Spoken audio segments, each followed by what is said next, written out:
But the one thing over the years of doing this that I think stands out more than any other, really smart people listen to others' advice.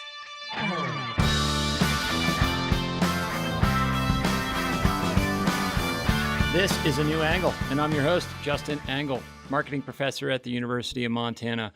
This podcast is all about creativity and hustle happening in and around the great state of Montana. Thanks for tuning in today. We are in full swing of summer here in Western Montana. And before we get into today's episode, I wanted to do a little bit of housekeeping. Just a few things that we're thinking about here at the podcast. First, we're thinking of the sustainability of our calendar. I'm trying to watch the listenership and would love to hear from you, whether once every week or once every 2 weeks, maybe once every week in the semester and once every 2 weeks out of the semester. Just if you have a preference with regard to how regular the content is coming out. We have no sort of shortage of material. We have a little bit of shortage in terms of the resources we have to put together our episodes every week. But if the audience wants it, we'll do it. So let us know what you think. Secondly, along those lines, if there are guests that you'd like to see, please let us know. Shoot me an email at anewangle@umontana.edu and let us know how we can make this operation better.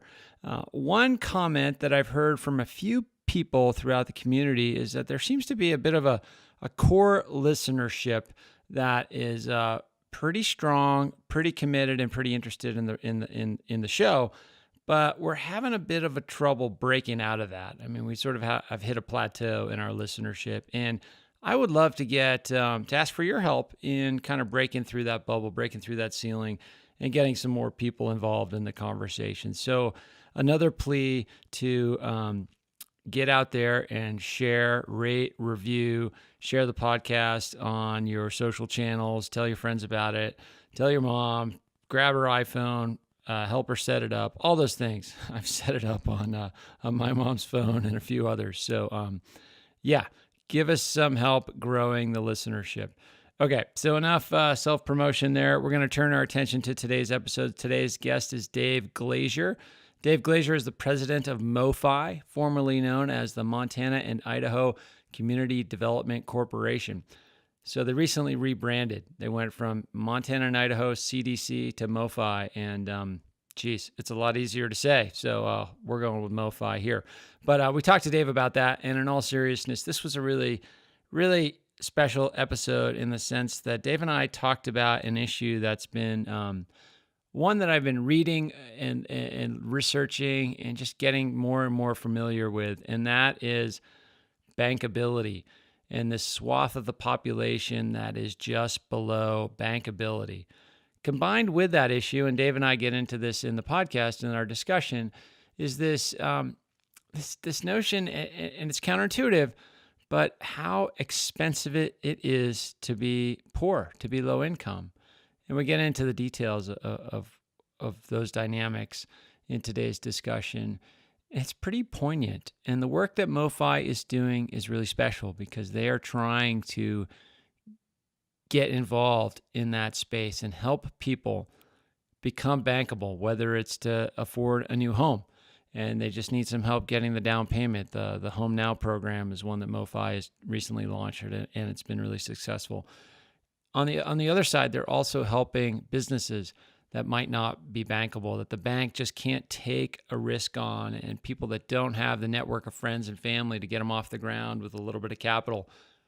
MoFi steps in, and they've done a ton of financing of local businesses in that space. So critical organization has made incredible contributions to the Missoula and much more broadly Montana, and I think they're operating in 5 states now. So it's an organization that's making tremendous contributions to the growth of the Northern Rockies, and Dave and his team are doing exceptional work. So I'll turn you over to Dave Glaser.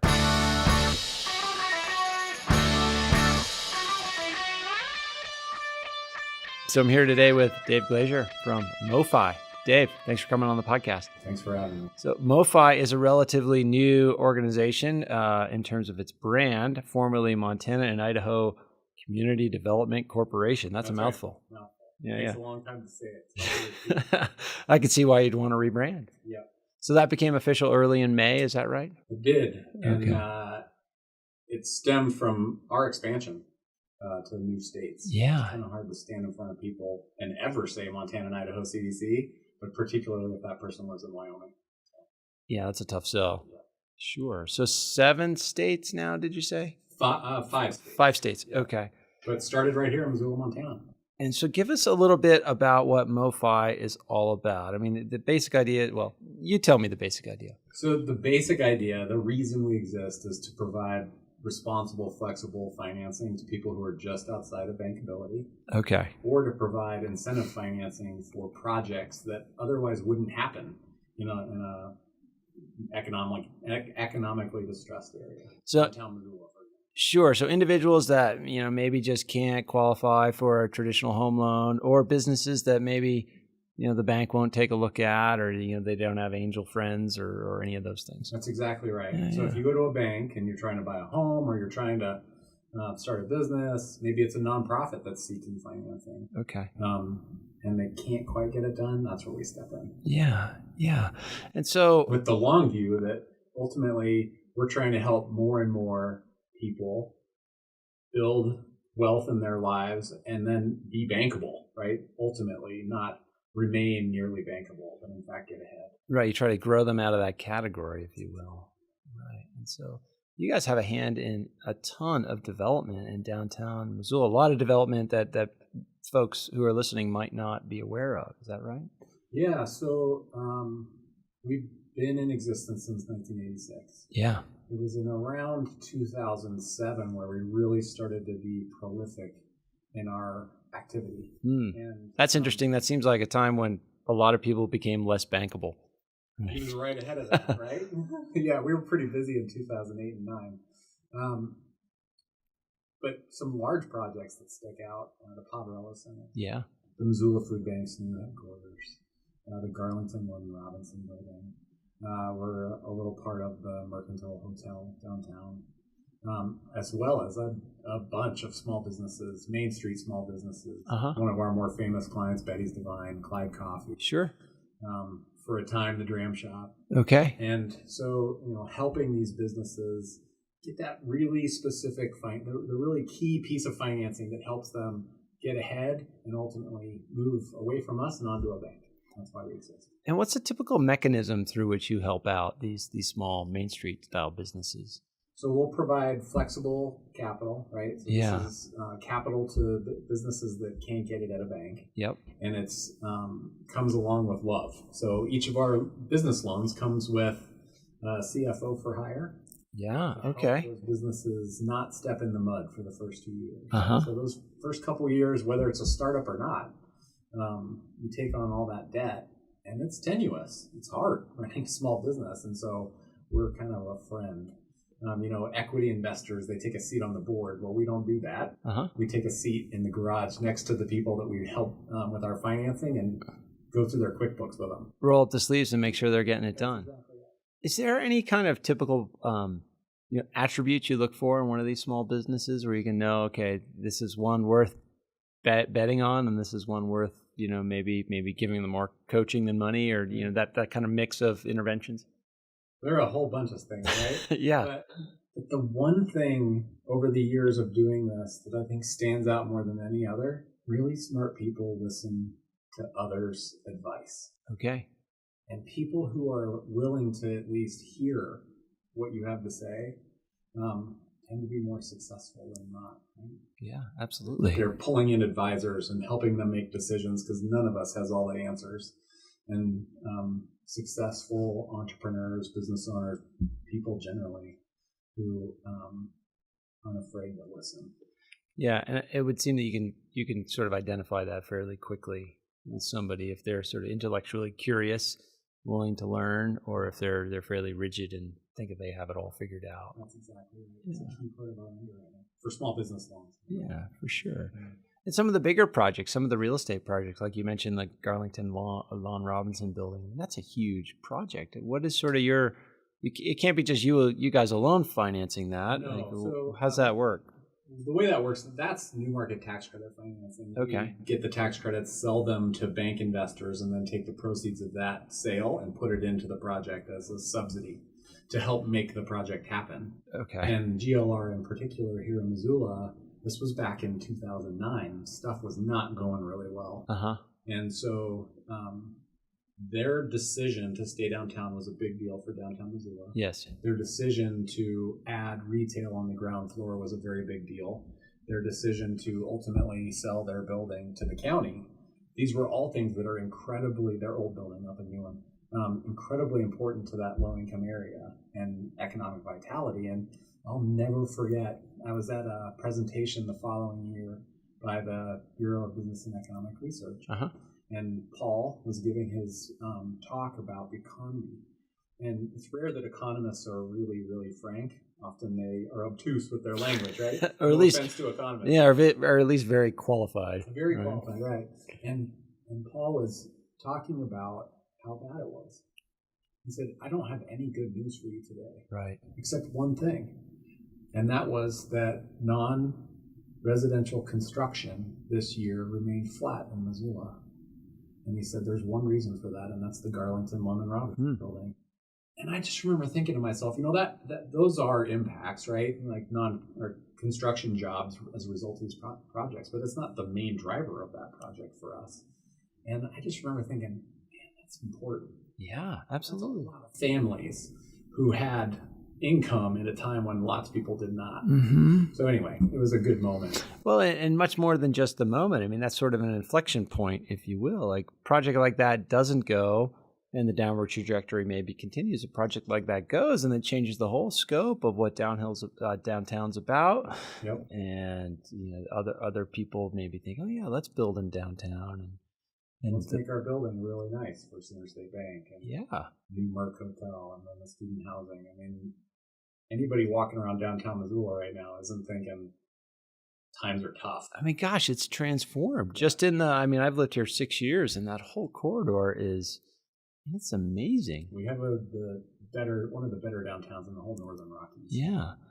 And so when you think about that, you guys play a distinct role in that development and facilitating a lot of it, but how do you kind of, whether it's as an organization, MoFi, or just as a citizen of the community, how do you kind of think about growth and what's the appropriate amount, style, kind of? You ask that. We don't think about that much. Okay. I mean, our role in the world isn't to decide what Missoula looks like. So you guys are not arbiters; you're facilitators. That's in a way. Exactly right. We show up in these communities with our bank partners. You asked earlier. We financed the GLR building with First Security Bank Missoula. Okay. So the two of us went in together and made that happen. And that's what we do all across the 5 states. We show up and the community say, we want to do X, Y, Z. These are the kind of businesses we're trying to recruit. Can you help us? Mm-hmm. I think a really good recent example is Caldwell, Idaho. Okay.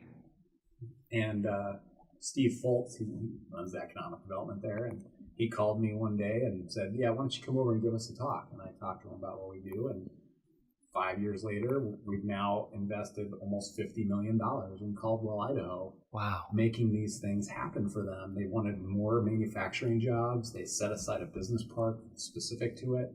They were really smart about planning where they were headed. And those kinds of communities can work really well with an organization like ours. Yeah. And so help listeners and help people understand, like, how does kind of your portfolio work, if you will? Like where, people understand the basic bank model where people have savings accounts and then the banks lend money out of those savings accounts. I think people might have come to understand the way the mortgage industry works with pass-through securities and all that. But what are the dynamics of the loans you guys make and how do you make it possible? Yeah, so we're a non-bank lender. We do not take deposits. Okay. We work in cooperation with banks all across those 5 states. I joke sometimes that on site, I know commercial lenders in 5 states. That's hundreds and hundreds and hundreds of people. Yeah. Because that's who we work with. Right. And now with this new mortgage product, the same is true with mortgage loan officers across Montana anyway for that product. And so we raise capital. We raise capital from banks. We borrow money from big banks. Uh-huh. We borrow money from regional banks. We borrow money from individuals. We get some government grants. We get gifts from individuals. Sure. We gift to our loan fund, which is our equity. We're not a for-profit company, so we don't offer equity shares in our company. Yet we need equity to leverage all of that debt that we're borrowing. Yeah.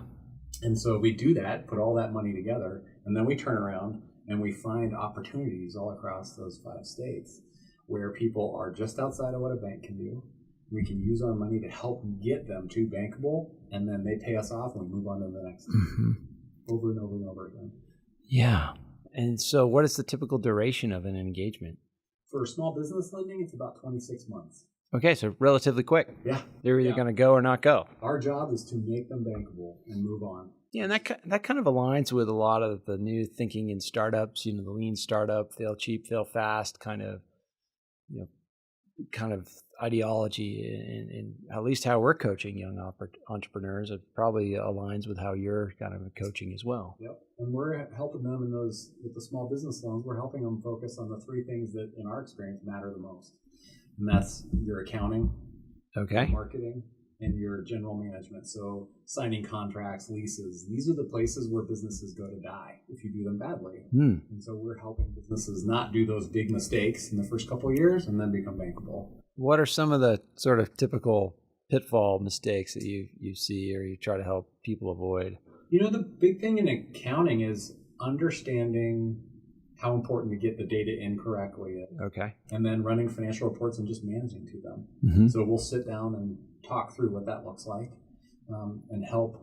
Just today, we were talking about a gas station and how that gas station was struggling because the margin was so poor on gas. And so focusing on other products that it has a better margin on so that you're doing better. Yeah. Being focused on the right things. The gas is just, I never even thought of that. The gas is just a way to get them in the door, right? Right. Yeah. Let's at least hope that you break even on the gas. Maybe do a little bit better than that. Sure. But bring them in for other things. That's right. I remember there was this case study I did early on in business school. That was about a movie theater and kind of the how to allocate your product line, your investment in your various product line. And kind of the optimal answer was give the movie tickets away as a device for selling popcorn and soda pop. Yeah, I mean, one of my favorite nights ever in Missoula, I went to watch The Big Lebowski. Oh, yeah. Played for free, right? Downtown. And I just remember thinking how smart Nick is, right? Get him in the door, give him a free movie, and then the bars are running the entire time in the back. And I had no idea if he makes money off of those events, but it sure was magical. It was to the brim full. Sure. We're kind of, we're making fun of it, but at the core is an important insight is to understand how your business operates and where the money comes from, where it goes out. Exactly. And you might think of yourself as owning a gas station, but if you limit yourself to thinking that you're selling gas, then that's pretty short-sighted. That's right. Yeah. Anyway, so I wanted to shift gears into another kind of somewhat new program you guys have been into, and that's affordable, helping people get into the housing market. Yep. I can't remember the name of the program. It's called Home Now. Yeah, so that helps people put together a down payment because that's a big barrier of entry into the housing market for a lot of folks, right? It's the barrier. The barrier. And so, our organization is our driving purpose, right, is to help people build wealth and ultimately economic vitality in their lives. And we did it with small business lending. We've done it with some other types of co-op lending and large-scale finance with new market tax credits. But we really saw the opportunity to help a whole lot more Montanans by purchasing a home because it's the single best way for Americans, period, to build wealth and ultimately something to retire on and or pass on to your kids. And so we saw lots of barriers to entry for potential homeowners in Montana who lack a down payment but have decent credit and good income. And so we launched it about a year and a half ago, a little more than that. And as of today, we've helped 110 Montanans buy a home. Wow, that's amazing. About 25 of those right here in Missoula. Okay. And those people are average age 33 years old. they received an average down payment assistance from us of about $8,000. Largest was $14,000. Okay. And we provide that down payment assistance either as a grant, Okay. literally as a Yep. grant, or as now a 0% deferred second mortgage. So that what they pay it off when they sell the house or something? They pay it off when they sell the house or pay off their mortgage. Okay. They're going to do it. Yeah. And there's no interest. So it just sits there working for them over that period of time. Yeah. And what we wanted to do was make the program easy to access, easy to use, not intimidating, and cost competitive so that people in Missoula and all across Montana can actually do the thing that's most important for building wealth, and that is buy a home. Yeah. The other thing we've done is try to make it super easy for people, right? So they simply, in Missoula anyway, they go to one of our approved lenders, whether that's Man Mortgage or Guild Mortgage, First Interstate Bank, Opportunity Bank, and now Rocky Mountain Bank. They go there and say, hey, I'd like to look at using Home Now.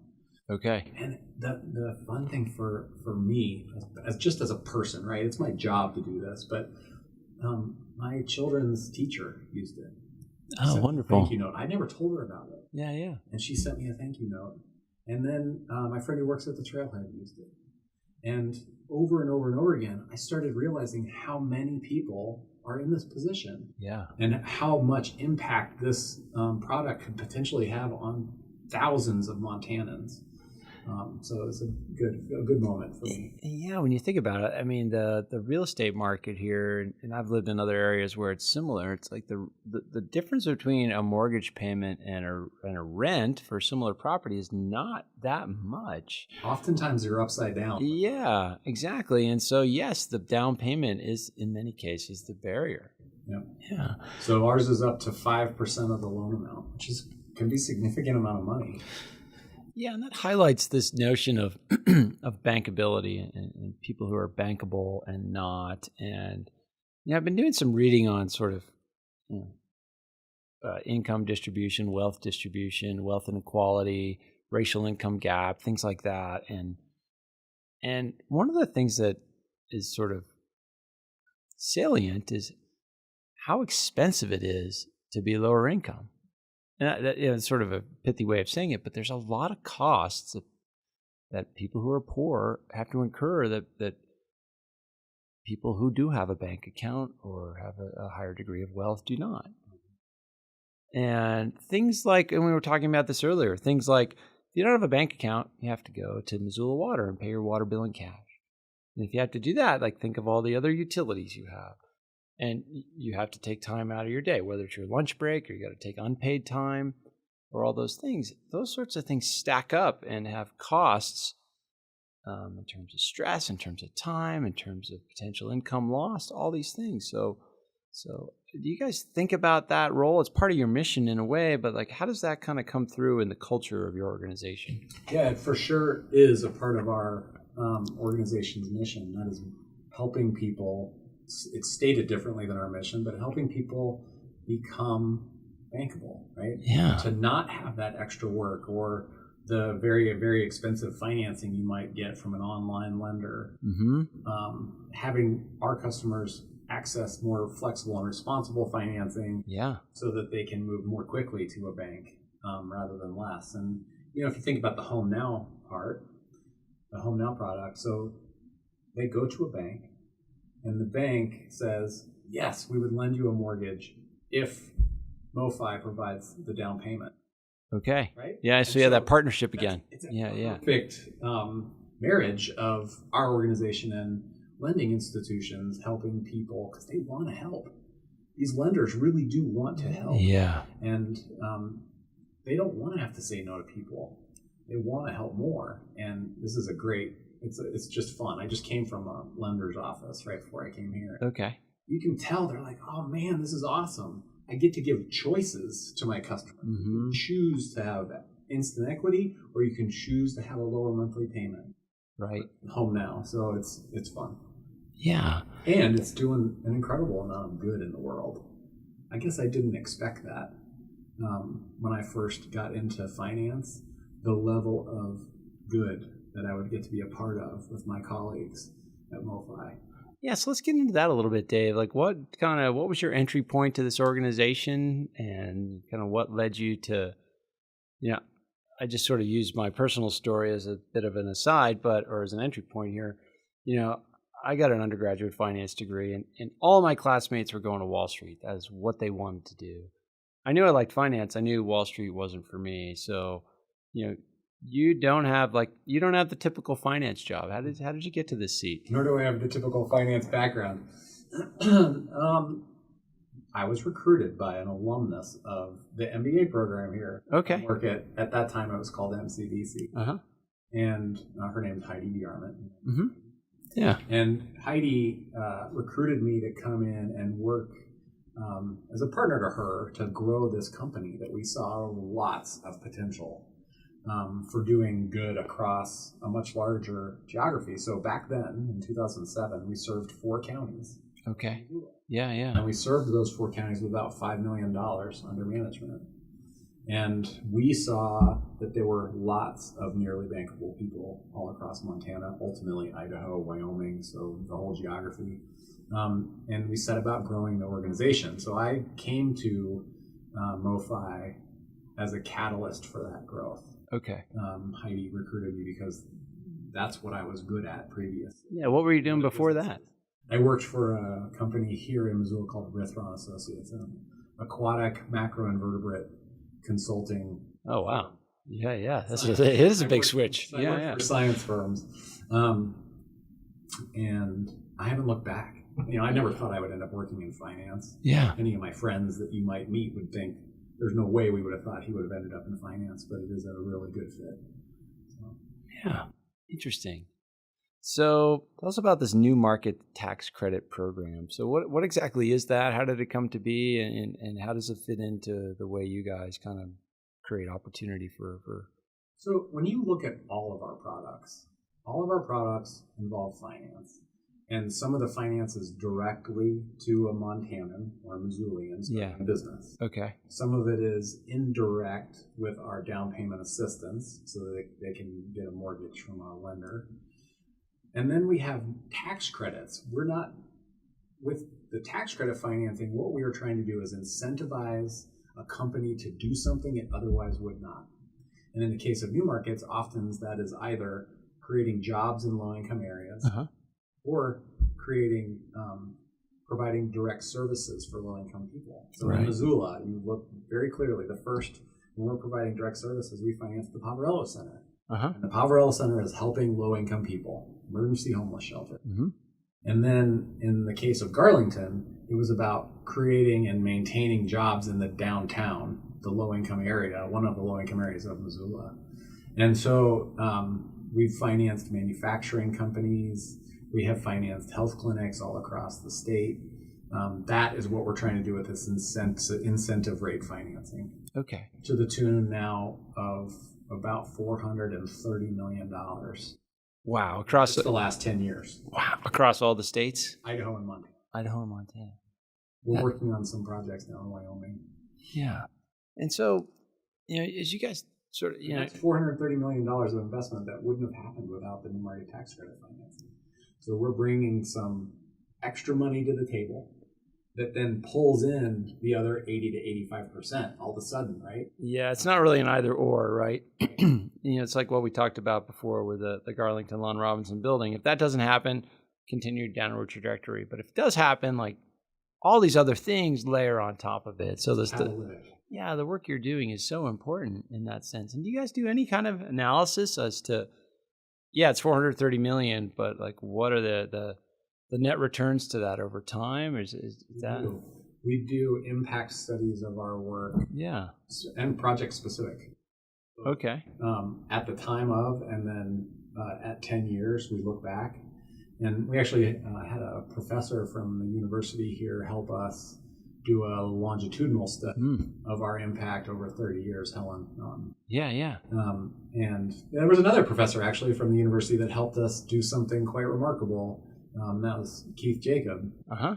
Helped us develop an algorithm to better understand who and how and why people repay loans that we make loans to. Interesting. And that algorithm has dramatically helped us scale our financing to do a whole lot more with the same rough level of loan officers. Scale in terms of you can quickly identify these attributes that... More quickly. Yeah. Exactly right. So what are some of the things? I mean, you mentioned sort of willingness to accept advice earlier. What are can you divulge some of the key variables in the algorithm? You know, the single most important thing when you look at repayment ability of our loans is if we're in it with a bank. So if a bank is also going in it with us, interesting, we're going in together, it helps us create somebody bankable faster because they have a relationship with a lending institution. I see. Okay. So, what do you think the mechanics of that are? I mean, I know we're in the weeds here, but like, does that matter to the borrower? I think so. That are accountable to two parties, or? I don't think that's it really. Because if you think about, you were talking earlier about income inequality, and wealth gap. Yeah. It comes down to who you know, right? Mm-hmm. And if you have a relationship with a bank or a doctor or whomever, you're going to more quickly access services and get help than you would if you don't know. Oh, I see. And so if we can catalyze that relationship with people that we're helping to help get them entrance into those institutions, that's a win. And so anyway, I think it's important. And so those are the people that would, and maybe it helps you identify people that are like, of the unbankable people, they're the closest. So that the lower hanging fruit or the higher hanging fruit in a way. I don't know quite how you articulate that, but the things that are least important for small business lending anyway are equity, and closing, and collateral. We still take collateral, still take equity if it's available, but it's just not that important to the repayment ability of our loan. Which is somewhat counterintuitive, you would think. And from the borrower's perspective, I think it's counterintuitive. They think, oh yeah, I got to have this collateral or, this certain amount of equity in the business. And they might even think of those as barriers to even asking or even engaging in the system. That's right. And over time, and this is why banks really like working with us, because we are working with folks and moving them from point A to point B, and we're doing it fairly rapidly. It used to take us 36 months to make somebody bankable. Now we're down to 26, and we're trying to get to 18 within the next 2 years. Wow. What's this typical cycle for somebody working with you to kind of get the capital, to get going? Like from the point where somebody comes in the door and says, hey, I need help. Like, what are the steps involved? So for each product, it's very different. For our Home Now down payment assistance, they go just directly to the lender. They don't even come to us. Okay. They don't ever have to talk to us if they don't want to. They don't apply for our money. They go to the lender that's an approved Home Now lender, and the lender just locks the down payment assistance. Wow. Okay. On their portal. Okay. So it's real easy. Sure. When it comes to small business lending, people come to us if they've gone to a bank and they can't get the capital, or if they know they're not bankable, which means oftentimes they have everything together that they need to apply for a bank loan, and so it can move relatively quickly. One of my favorite examples, a couple of years ago, somebody called us on Friday who had their deal fall apart at a lender on the other side of the state in Billings. We took it to underwriting that afternoon. We took it to committee on Tuesday, and we funded the loan on Thursday. Wow. And so what we've tried to do for people who are outside of bankability is give choices, right? Give them choice as well as customer service, which they're not accustomed to getting. Yeah, exactly. They're not the friend of the bank in a way. Yeah. And so we want to make them friends of the bank, right? So we try to bring that relationship all together and work with more and more people to get them ahead. Yeah.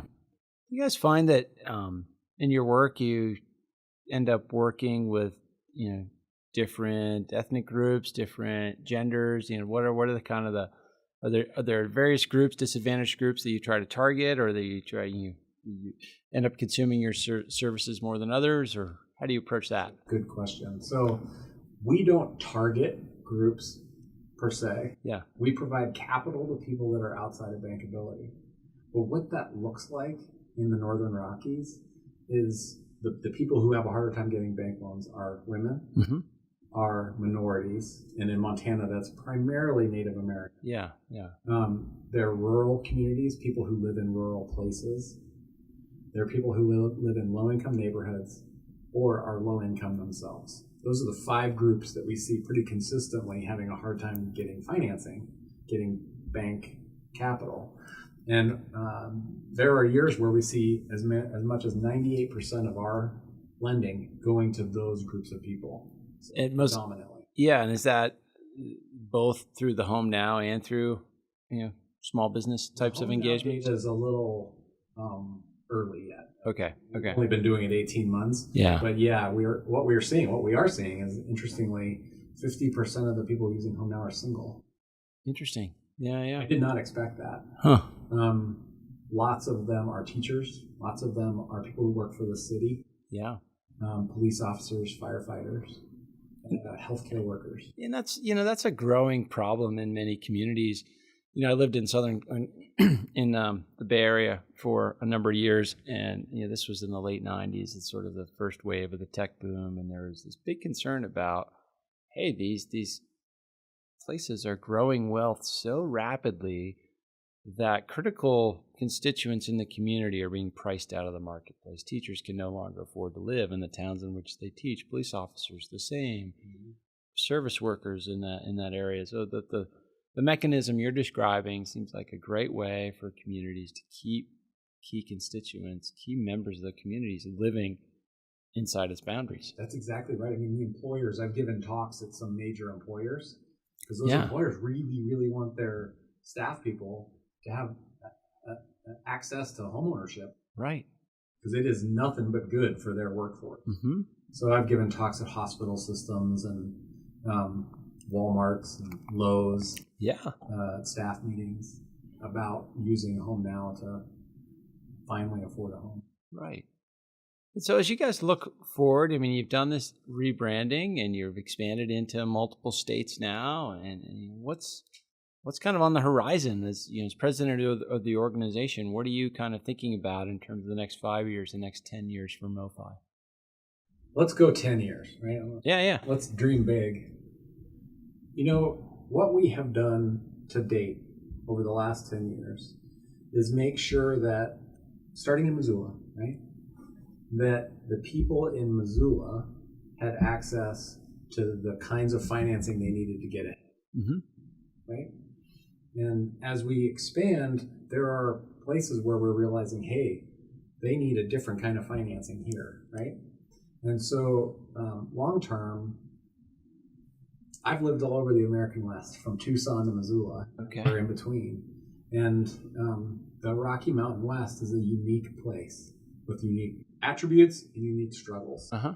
And I know that place, and a lot of the people in the company know that place. And if we could provide the things we do from the Mexican border to the Canadian border, along the rib of the Rockies, that'd be a win. Yeah, and that's a nice way to conceptualize it. And I think you're right. Like there's a lot of diversity in that swath of the region, but there are a lot of commonalities. One of the commonalities we talked about, and we explored this a lot in the podcast, is a lot of wonderful places to live that are difficult to live in terms of creating a good job and financial stability and engaging in home ownership. And those dynamics are changing rapidly as, people retreat from more densely populated areas and bid up the real estate prices. And so the work that you guys are doing is just more and more important as we move forward. Yeah. Many of these economies started out in the extractive industry. Yeah, exactly. And now they're moving into tourism. Mm-hmm. And oftentimes they're second and third homeowners. And it makes it so that the people that live there, it's hard to make a living. You have to create a living. Yeah, exactly. And so that pain is felt by everybody who works in our company. We know what that looks like. And it allows us to plug into these communities and quickly get to brass tacks. How do we help you? Yeah. I think Boise is a perfect example. So we did our very first loan in Idaho in 2012. Okay. By 2016, 50% of our loans were in Idaho. Wow. And it's flat out because there was a need, and then we knew how to come in and plug in. Yep. And so now we have an office in Boise, an office in Bozeman, and our main office here in Missoula. Yeah. And I would anticipate that once we sort of fully engage with the current geography, we'll be looking south to places that can also use it. Sure. And so the Home Now program, I mean, that you said that's somewhat automatic to the borrower. They walk into the bank, and although it's probably good for people listening that maybe are interested in buying a home, or feeling like they can't make that down payment, Or have a friend. or whatever. Like, hey, this Home Now program exists. Go to your bank and ask about it. Is that kind of the mechanism? Yeah, you might go to our website, www.mofi.org, MOFI.org, to look who the approved lenders are. Got it. Start there. Yeah. Yeah. So there's that. But if you're kind of somebody that's thinking of starting a business or mulling around an idea, at what stage of the process should they come and talk to you guys? So the University of Montana has some pretty awesome Right, we do. startup between the Blackstone Launchpad and the Small Business Development Center, and something called the Procurement Technical Assistance Center, PTAC. So all three of those things are on the U of M campus and help people in that idea stage. I want to take something and actually make it into a business. People come to us once they have gone to a bank, and the bank says, yeah, we can't really help you. Talk to MoFi. Or if they know flat out, I'm not somebody who can get a bank loan, might give us a call. Almost always, 90% of the time, it comes to us from bank. Okay. A lender at the bank says, gosh, I really wish I could help this person. Yeah, I can't, but you should talk to them. Let's talk. Okay. Yeah. And if you're one of those folks that's coming in to try to engage with MoFi, coachability is what we talked about, but like, what are some tips to, hey, if you're going to come in and talk to us, at least have your game in order? Like, what does that mean, having your game in order? So if you're going to start a business, you have projections. Yeah. You don't have to have a full-blown business plan. Sure. Just forget it, right? But if you had a couple pages, like, hey, this is where we are, this is where we're headed, this is how I'm going to do it, that's a great start. Yeah. A couple years of tax returns, and plenty of other things, but the banker will ask you for those when you get there. Yeah. If you walk into a lender, actually, you know what you should do? When you're thinking about it, and you start to get a really good idea that you're going to do it, go talk to a lender right then. Tell them, hey, listen, my name is so-and-so, and I'm thinking about doing this business. I'd love to know what you need me to show up with in 2 months when I'm ready. Yeah. There you go. That's the best thing to do. Awesome. Okay, so you listed out the website a minute ago. I want to give people just sort of a last sort of, how do they get in touch with your work? MoFi.org is the place to go? That's right, MoFi.org. Awesome. Well, Dave, super fun to learn about all the cool things that you guys are doing in the community, both the visible and the invisible pieces, and really play an important role. And thank you for that. Yeah, thank you, Justin. It was fun. And thanks for coming on the podcast.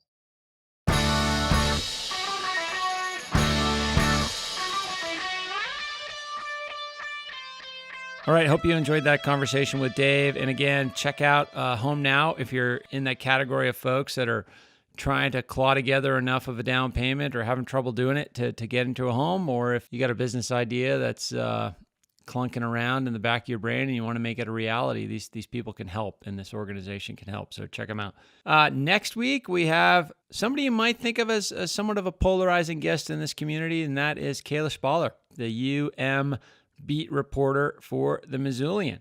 So I got the chance to sit down with Kayla. We talk about her approach to journalism. We talk about her approach to sourcing.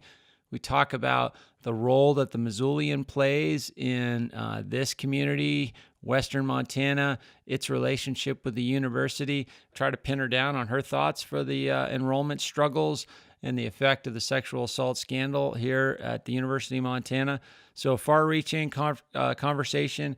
I give Kayla a lot of credit for coming on the podcast. I had to twist her arm a little bit, and she was willing to answer any and all questions. So tune in next week for UM's beat reporter, Kayla Spaller. Thanks for listening to A New Angle. We really appreciate it. Remember that A New Angle was brought to you by CED, Consolidated Electrical Distributors. They're one of the largest electrical wholesale companies in the country with nearly 600 locations nationwide.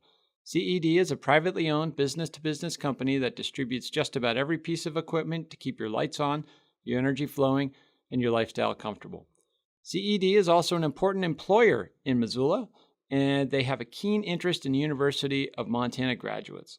To explore career opportunities, check out www.cedcareers.com.